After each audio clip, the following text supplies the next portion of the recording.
नमस्कार, मैं हूं अजय कुमार। आप देख रहे हैं देसी अड्डा। आज हम बात करेंगे चुनावी चक्रव्यूह में बिहार के उन 3 दिग्गज सीटों का जहां से कभी मंत्रिमंडल पर कब्जा हुआ करता था। और वो 3 सीट है मुजफ्फरपुर, वैशाली और हाजीपुर। मुजफ्फरपुर से कभी जॉर्ज फर्नांडिस तो वैशाली से रघुवंश बाबू और हाजीपुर से रामविलास पासवान मंत्रिमंडल में हमेशा हमेशा जगह बनाने में कामयाब रहे।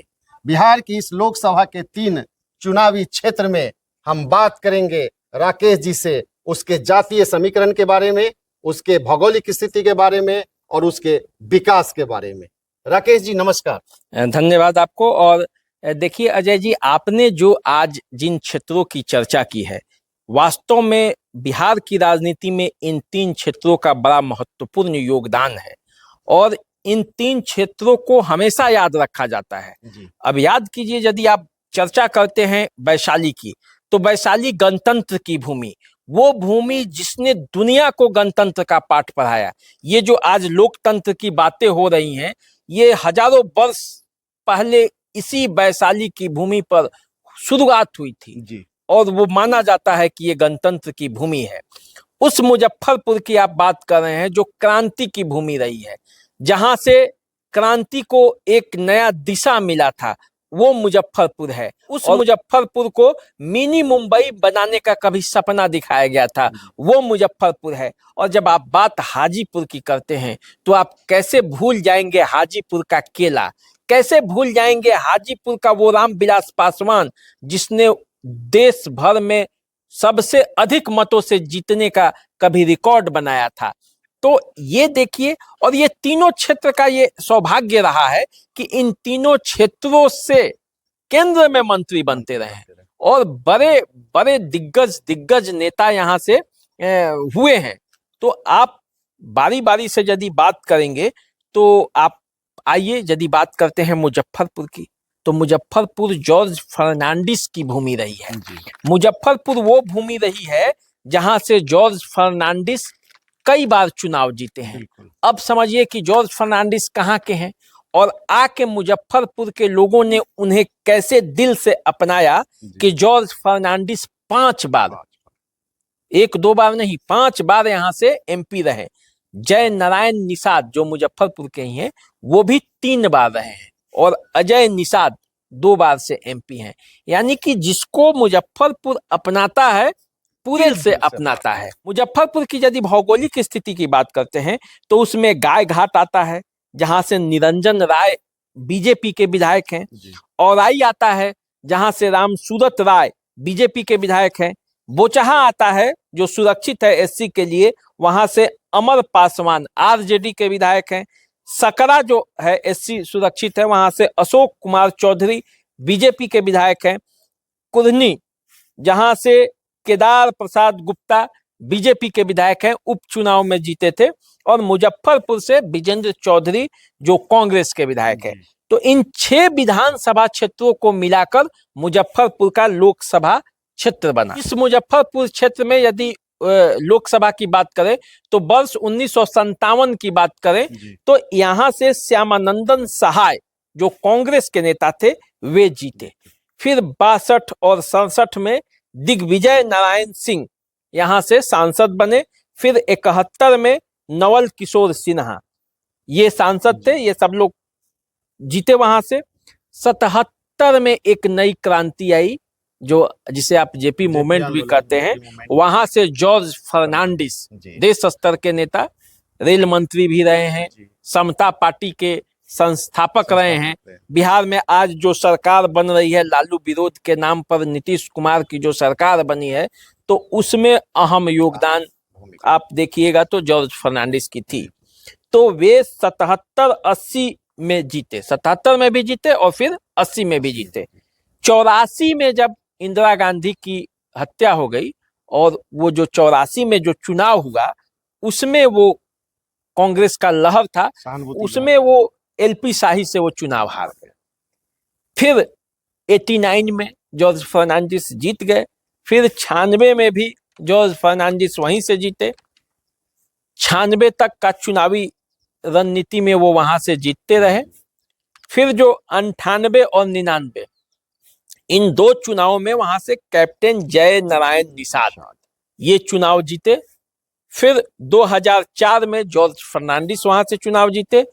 फिर 2009 में जय नारायण निषाद वहां से जीते। 14 और 19 में अजय निषाद। ये अजय निषाद वही हैं जो जय नारायण निषाद के पुत्र हैं। तो देखिए 3 बार जय नारायण निषाद पिता जीते और 2 बार अजय निषाद उनके पुत्र वहां से उस मुजफ्फरपुर से चुनाव जीते। अब ये मुजफ्फरपुर के बारे में कहा जाता है, ऐसा लोग अब बात कीजिएगा तो पता चलेगा कि ये भूमिहार बहुल इलाका है, भूमिहारों की बात होती है। जैसे ही मुजफ्फरपुर की चर्चा होती है तो जाति में भूमिहारों की बात होने लगती है, वर्चस्व उनका कायम रहता है। वो कहा जाता है कि ये भूमिहारों का इलाका है। लेकिन वहां से जब एमपी पर आप नजर डालेंगे कि वहां से एमपी कितने हुए, तो शुरुआती दिनों की छोड़ दी जाए तो 77 के बाद तो एक एलपी शाही को छोड़कर कोई भी नहीं हुआ। कैसे ये भूमिहारों का इलाका निषादों का इलाका हो गया और 5 बार मतलब समझिए कि एक निषाद जाति से वहां पे हैं और अभी भी वो निषाद जाति का वो क्षेत्र माना जाता है, क्योंकि यहाँ मुकेश सहनी की भी दावेदारी रहती है।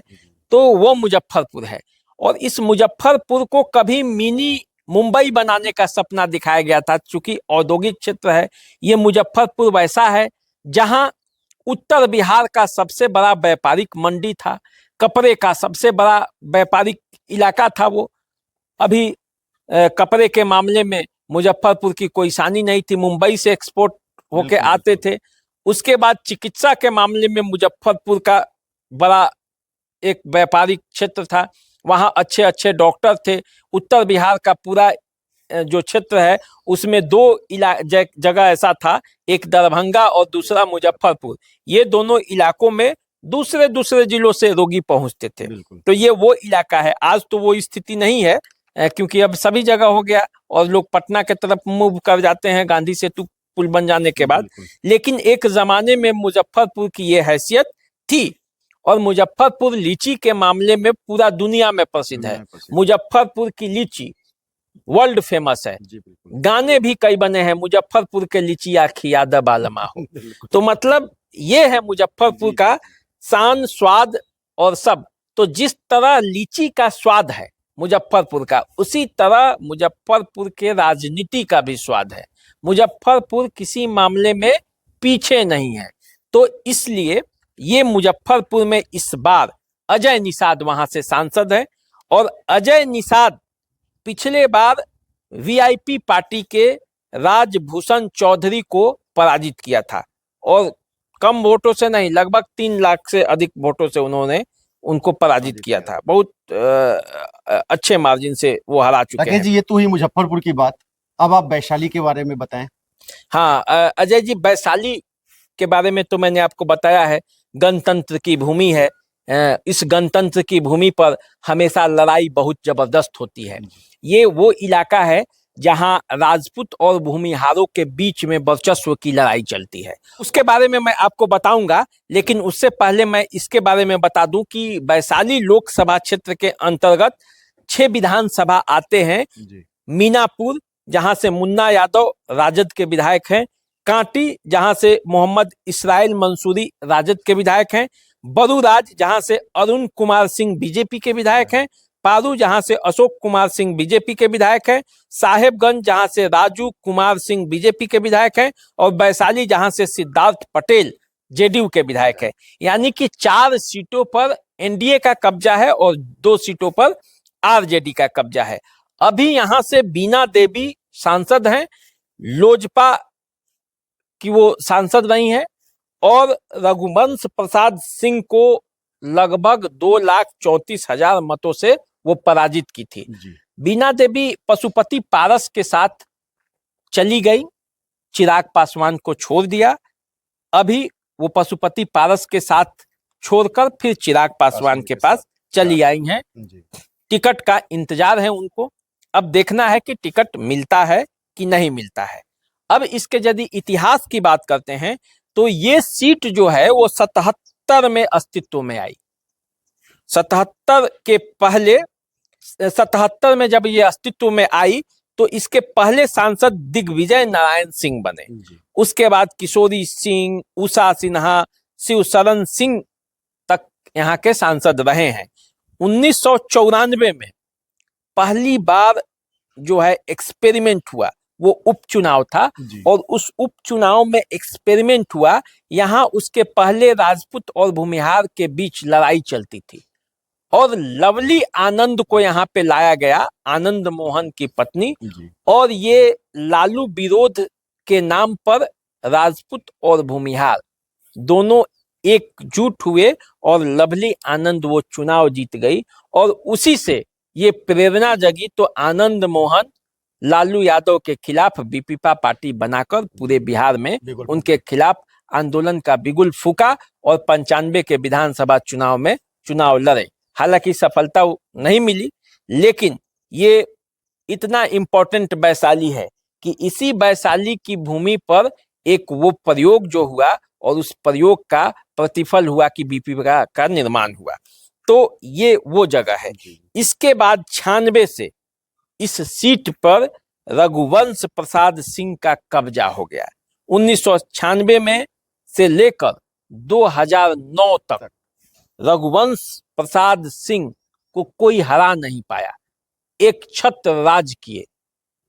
और इसी में 2004 में वो जब जीत कर आए थे इस क्षेत्र से तो केंद्र में मंत्री बने, और जब वो केंद्र में मंत्री बने तो ग्रामीण विकास मंत्रालय उनको मिला और उन्होंने बिहार के गांवों को जोड़ने का प्रयास किया और बहुत बेहतर काम किया था रघुवंश प्रसाद सिंह।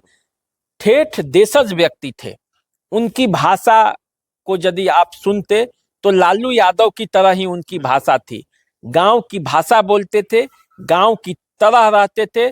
जब जाते थे, जब अब तो नहीं रहे, लेकिन जब वो थे उनके दरवाजे पर जाइएगा सुबह में तो पता चलेगा कि दतुअन लेकर वो मुंह धोते हुए निकल आते थे। मानार के राघोपुर से ही वो बिलोंग करते हैं। हाँ, तो वो गांधी वो मतलब गंजी और धोती में वो निकल आते थे और जनता बीच में बैठे रहते थे और जनता बात करे, वो अपना मुंह धोते रहते थे, अपना काम करते रहते थे। कभी बनावटी जीवन उन्होंने कभी ये विश्वास नहीं किया। तो रघुवंश प्रसाद सिंह 9 तक रहे। 14 में लोजपा के टिकट पर यहाँ से रमा सिंह उन्हें पराजित किया था पहली बार, और उसके बाद वीणा देवी फिर लोजपा की टिकट पर उन्हें पराजित किया। और इसके बाद तो रघुवंश प्रसाद सिंह रहे भी नहीं अब इस दुनिया में, तो इसलिए अब उनकी बातें तो हो ही नहीं सकती उस सीट से। लेकिन इस सीट पर यदि 2-3 नाम बड़े रहे हैं तो उसमें रघुवंश प्रसाद सिंह का नाम पहला आता है। उनके क्षेत्र के रूप में ये जाना जाएगा। वो केंद्र में मंत्री भी रहे और उन्होंने इस क्षेत्र को सम्मान भी दिलाया। भले ही वो राजद में थे, भले ही, लेकिन वो सब लोगों के बीच अपना काम करते थे और ये करते थे। चिराग पासवान की पार्टी अब लोजपा के ये खाते में सीट चली गई है। अब देखना है कि वो एन मौके पर धोखा देने वाली वीणा सिंह को वो टिकट देते हैं कि नहीं देते हैं, क्या करते हैं, कि वहां से कोई नया प्रत्याशी उतरता है, वो अलग बात है। इस सीट से इस बार चर्चा है कि रमा सिंह राजद के टिकट पर चुनावी मैदान में उतर सकते हैं। उनकी पत्नी महानार से वो आरजेडी की विधायक भी वीणा सिंह। तो ऐसे मामले में अब देखिए क्या आरजेडी के टिकट पर रमा सिंह वहां उतरते हैं तो फिर क्या दिलचस्प लड़ाई होती है। वैसे वैशाली की जो भूमि है वहां से विशन पटेल विधायक भी कभी रहे हैं, तो वो इलाका पूरी तरह से देखा जाए तो वहां भूमिहार, राजपूत, पिछड़ा, अति पिछड़ा, हर वर्ग के लोगों की अच्छी खासी संख्या है और वो वोट प्रभावित होता है। जब जब चुनाव होता है तो उसका नजारा देखने को मिलता है। तो ये तो ही वैशाली की बात। हाजीपुर में चर्चा है कि पशुपतिनाथ पारस और चिराग पासवान दोनों परिवार आमने सामने होने वाला है। तो क्या है हाजीपुर लोकसभा? हाजीपुर ऐसा सीट है जहां से मुख्यमंत्री भी एमपी का चुनाव लड़े हैं और जीते भी हैं, और रामविलास पासवान का तो ये क्षेत्र रहा ही है। लेकिन राम सुंदर दास जो बिहार के कभी सीएम भी रहे, वो भी यहाँ से चुनाव लड़े और रामविलास पासवान को 2-2 बार पराजित भी किया है। तो इस हाजीपुर में जो है वो सीटें जो विधानसभा की है वो है हाजीपुर, महुआ, राजापाकर, राघोपुर, महानार और लालगंज। तो ये राघोपुर जो है यहाँ से तेजस्वी यादव विधायक है। वो तेजस्वी यादव जो राजद सुप्रीमो लालू प्रसाद यादव के पुत्र हैं, बिहार के उप मुख्यमंत्री 2-2 बार रहे हैं। और आप समझ सकते हैं कि तेजस्वी यादव और चिराग पासवान, यही 2 लोगों की चर्चा होती है युवाओं में कि ये दोनों मास लीडर हैं।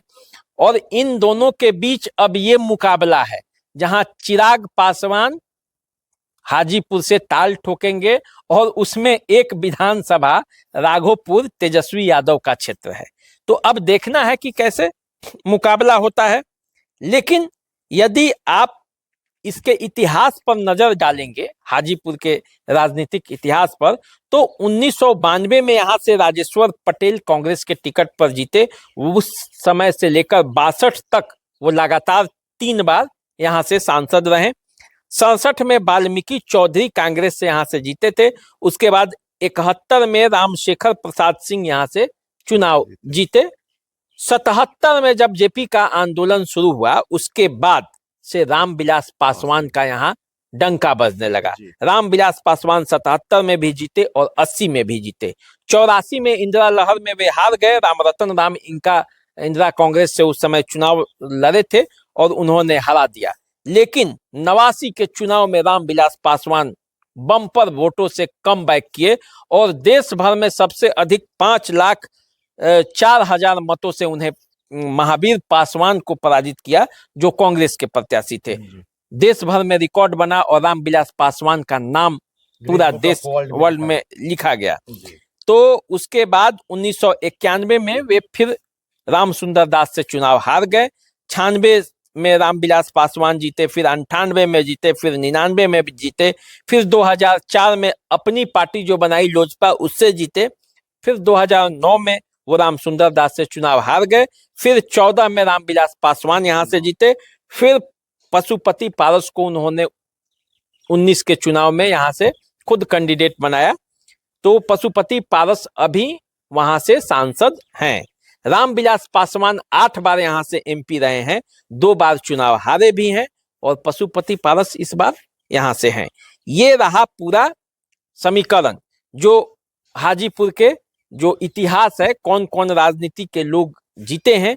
यहाँ जो जातीय गणित पर यदि आप नजर डालेंगे तो यादव, राजपूत, भूमिहार, कुशवाहा, पासवान और रविदास की अच्छी खासी आबादी है। यहाँ 9% मत यहाँ पे मुस्लिमों की भी है और अति पिछड़ों की अच्छी खासी आबादी है। यही चुनाव को प्रभावित कर देते हैं। जिधर ये चले जाते हैं जीत उनकी हो जाती है। तो इतने महत्वपूर्ण ये सीट है जहां जोनल ऑफिस भी रामविलास पासवान ने स्थापित कराया और रेल मंत्री रहते हुए बहुत बेहतर कार्य किया। संचार मंत्री जब थे रामविलास पासवान तब भी अच्छा काम किए और हाजीपुर को रामविलास पासवान के नाम से जाना जाता है। और उसी विरासत के लिए अब हाजीपुर में लड़ाई चल रही है जहां ऐसा लगता है कि चाचा और भतीजा के बीच मुकाबला होगा। पशुपति पारस भी चुनावी मैदान में कूदने जा रहे हैं। अब ऐसे में लड़ाई कैसी होगी, कितनी दिलचस्प बनेगा, क्या मामला बनेगा, ये सब आपको और दर्शकों को हमारे देखने को मिलेगा। तो अभी हम बात कर रहे थे राकेश जी से तिरहुत प्रमंडल के उन 3 चर्चित लोकसभा सीटों से जहां के सांसदों का केंद्रीय मंत्रिमंडल में हमेशा के लिए दबदबा बना रहता है। बाकी बचे हुए तिरहुत प्रमंडल के सीटों को लेकर एक बार हम फिर आपके बीच आएंगे। तब तक के लिए नमस्कार।